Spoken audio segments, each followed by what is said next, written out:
Ustadz, suami saya mendiamkan saya karena menolak menunaikan kebutuhan batin beliau. Saya sudah minta maaf, namun dia masih mendiamkan saya. Nah, saya hanya bisa menangis. Kira-kira apa yang harus saya lakukan nih Ustadz? Dari Eka via Salam TV ini Ustadz. Tafadhal. Ya,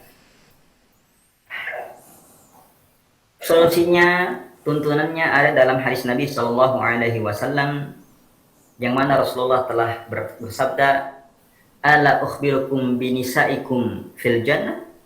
Mau nggak aku kasih tahu wanita-wanita ahli surga? Ya, Nabi ngasih tahu kepada para sahabat, mau nggak aku kasih tahu tipe-tipe wanita ahli surga? Maka Rasulullah SAW mengatakan al-wadud, al-walud, al-a'ud ala zawjiha. 3 kriteria wanita ahli surga. Al-wadud, wanita yang penyayang. Tampakkan kasih sayang kita kepada istri, suami kita. Tampakkan kasih sayang kita, perhatian kita untuk suami kita. Ini tipe wanita ahli surga.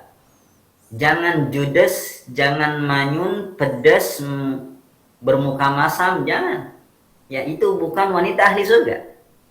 Mau jadi ahli surga, ya, penghuni surga, maka ikuti tipsnya Nabi Shallallahu Alaihi Wasallam. Tips yang pertama dari beliau adalah al-wadud, yaitu yang penyayang kepada suaminya, yang sayang, ungkapkan kasih sayang kita, bisa lewat ucapan dengan lemah lembut, bisa lewat perbuatan dengan memasakkan apa yang dia sukai, berpenampilan dengan apa yang dia sukai, ya kan?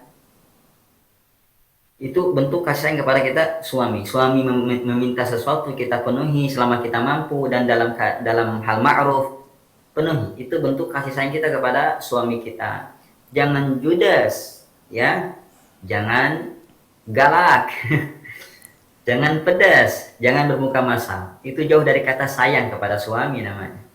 Kemudian yang kedua, al-walud, yang banyak melahirkan anak. Tuh, jangan cukupkan hanya dengan 1-2 anak. Perbanyak anak. Ya. Tipe wanita ahli surga adalah yang banyak melahirkan. Masalah rezeki Allah. Setiap anak membawa rezeki masing-masing. Tinggal orang tua yang berusaha sebaik mungkin. Jemputlah rezeki. Jangan malah kita terkena propaganda, ya, banyak anak bikin repot.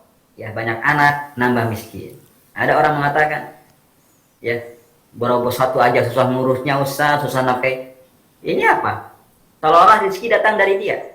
Ya, rezeki datang dari Allah Subhanahu wa taala. Hati-hati jangan sampai kita enggan memiliki anak gara-gara rezeki, gara-gara urusan nafkah, ngasih rezeki dan lain sebagainya. Itu merupakan apa? Syubhatnya orang-orang jahiliyah. Mereka membunuh anak-anak karena apa? Khasyata imlaq, kata Allah.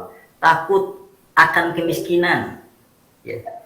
Ini bahaya. Jangan sampai ada sifat-sifat jahiliyah pada diri kita.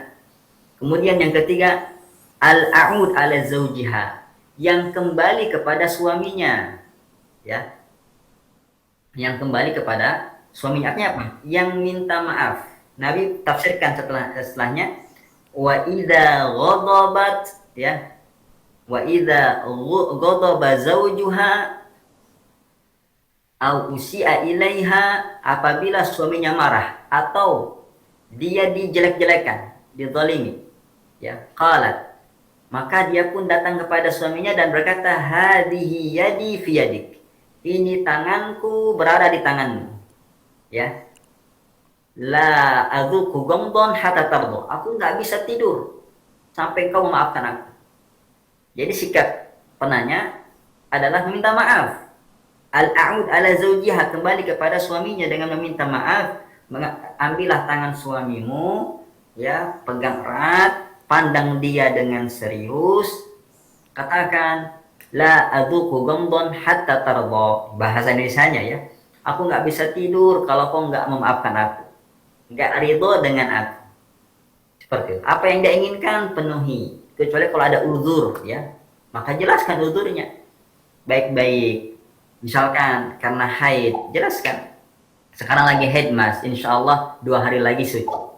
Atau kecapean, maaf mas, malam ini saya kecapean ngurus anak, ya bersih-bersih rumah, atau kerja misalkan, maka katakan nanti insya Allah nanti subuh ya setelah bangun tidur misalkan.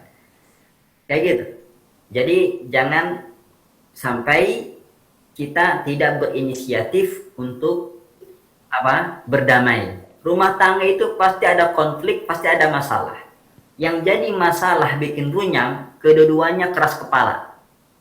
Suami kekeh, nggak mau minta maaf. Istri pun kayak gitu ngotot, nggak mau ngalah, nggak mau minta maaf. Ya udah, rumah tangga hitungan hari, karam nanti. Harus ada salah satu yang berinisiatif. Dan lihat, istri yang berinisiatif untuk minta maaf dan mengalah lebih dulu, itu kata Nabi, sifat perempuan ahli surga. Padahal kita tahu, Nabi pernah melihat neraka. Ya, ittala'tu 'alan nar, aku melihat neraka. Fawajadtu anna aktsar ahliha minan nisa. Aku mendapati kebanyakan penduduk neraka itu isinya wanita. Tuh, kenapa kita nggak takut dengan hadis ini? Kabar dari Nabi ini yang kita yakini risalahnya, kabarnya. Di lain sisi Rasul mengatakan tadi, apabila ya wanita yang meminta maaf kepada suaminya, memegang tangannya dan yang mengatakan la adzuqu dan hatta tarda, aku nggak bisa tidur nyenyak kalau kau nggak memaafkanku, itu adalah tipe wanita ahli surga. Kenapa kagak kita amalkan hadis ini? Ya, maslahatnya besar. Surga, ya, surga akhirat dapat, surga dunia dapat, ya kan? Surga akhirat yang Rasul janjikan, surga dunia ya yang suami kita ya ciptakan dalam rumah tangga, sehingga rumah tangga berjalan dengan baik, ya penuh dengan keharmonisan, bukan dengan perang dingin seperti itu. Apalagi sampai perang dunia yang ketiga, ya kan repot. Jadi jangan sampai ya kita menjadi wanita yang mencari masalah. Jadilah wanita yang memberikan solusi atas permasalahan, penghibur di kala duka, ya. Kita wanita itu mengalah bukan untuk kalah, tapi wanita untuk menang, memenangkan hati suami kita. Itu senang wanita yang seperti itu. Ya, Rasul aja memujinya dengan ahli surga. Apalagi laki-laki. Kelepek-kelepek, ya. Insya Allah tidak hanya hatinya yang terbuka, tapi dompetnya juga terbuka. Barakallahu fiikum. Semoga Allah SWT memperbaiki hubungan rumah tangga kaum muslimin dan kaum muslimat yang dalam masalah. Amin ya rabbal alamin.